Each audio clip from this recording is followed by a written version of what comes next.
It's 19:06 GMT. I'm Audrey Brown. This is Focus on Africa from the BBC World Service. Welcome to the program.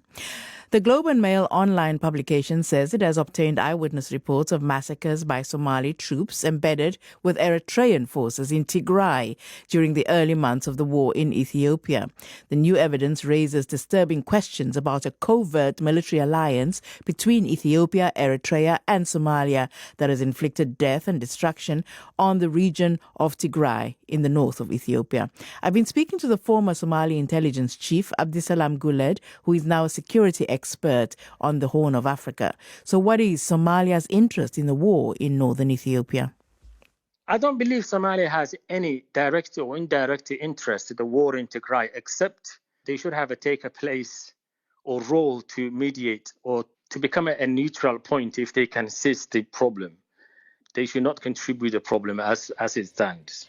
So right now they have contributed to the problem because there are eyewitness reports of massacres by Somali troops that are being reported by the Globe and Mail online. And people have been saying this for months and months now, that Somali soldiers are in Tigray. Why are they there? I was the first person who alerted this in January last year. And I was getting a report from Eritrea and Ethiopian officials who were in the front line informing the Somalis' involvement in the Tigray war. But the Somali government denied it again and again. And it was this 10,000 Somalis were unknown to anyone, and they are not missing from anyone. We have tried to talk to Somali military, Somali police, intelligence, government, and all those counts says they are not missing anyone. But it comes to the clear after the pressure, family demonstrated, yes, there are a number of Somali troops missing, and they were all illegally deployed to Eritrea in the name of training. But we understand later there was something called tripartite agreement between the three countries, Eritrea, Somalia, and Ethiopia.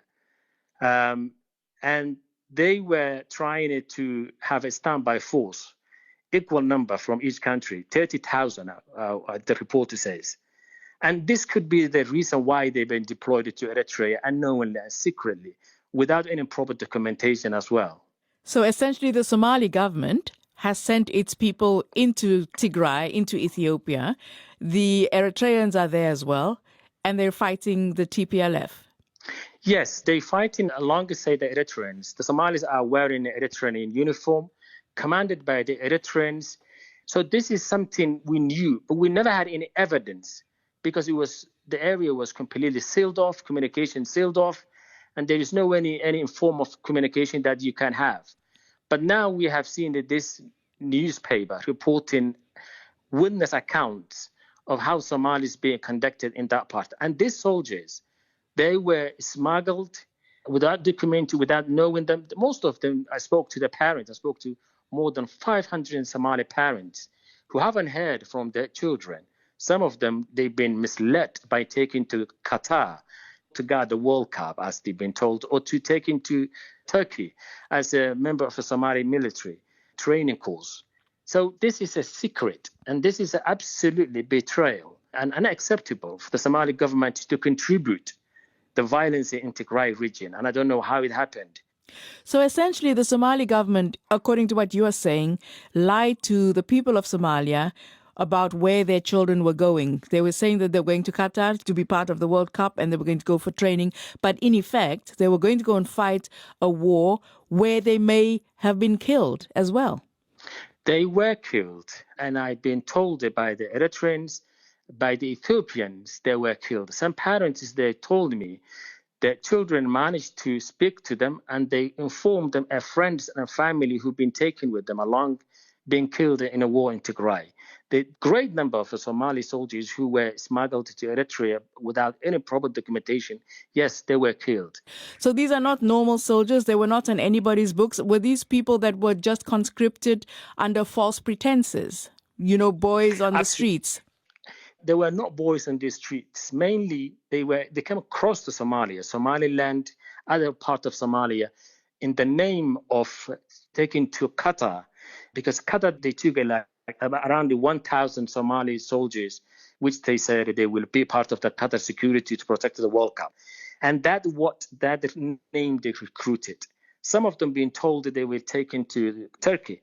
And these soldiers, most of them are university graduates and high school graduates. Though there are some people who've been snatched from the streets. I spoke to a survivor who reached Somalia and said, I was working in a restaurant and I was told that I will be working in the security restaurant. New job, better payment. But as soon as I show up with my uniform, I've been kidnapped. And 3 days later, airlifted from airport to Mogadishu midnight and landed in Eritrea. And So were they promised payment? They were promised a better payment when they arrived in Qatar. So they all knew they were going to Qatar. When they land in Eritrea, they find out themselves they were in Eritrea. But before they landed, they didn't know where they are. And were they paid? They haven't paid. They haven't allowed to talk to their parents. Their parents are still trying and crying. Some parents are really spend the days and nights outside the state house, but no one listened to them. And this is terrible. Even the oppositionists are not taking this further, let alone the government. We're talking about 10,000, though the government recognized and accepted there were 5,000. So we're talking about a great number of human lives. And these guys, they were forced to do whatever they do. That's what I believe, because they were forced to smuggle to Eritrea. And now they're commanded by the Eritreans wearing the Eritrean uniform. I have no doubt whatever they committed under the order of the Eritrean government. Abdisalam Guled, former Somali intelligence chief, now a security expert. Earlier this week, we reported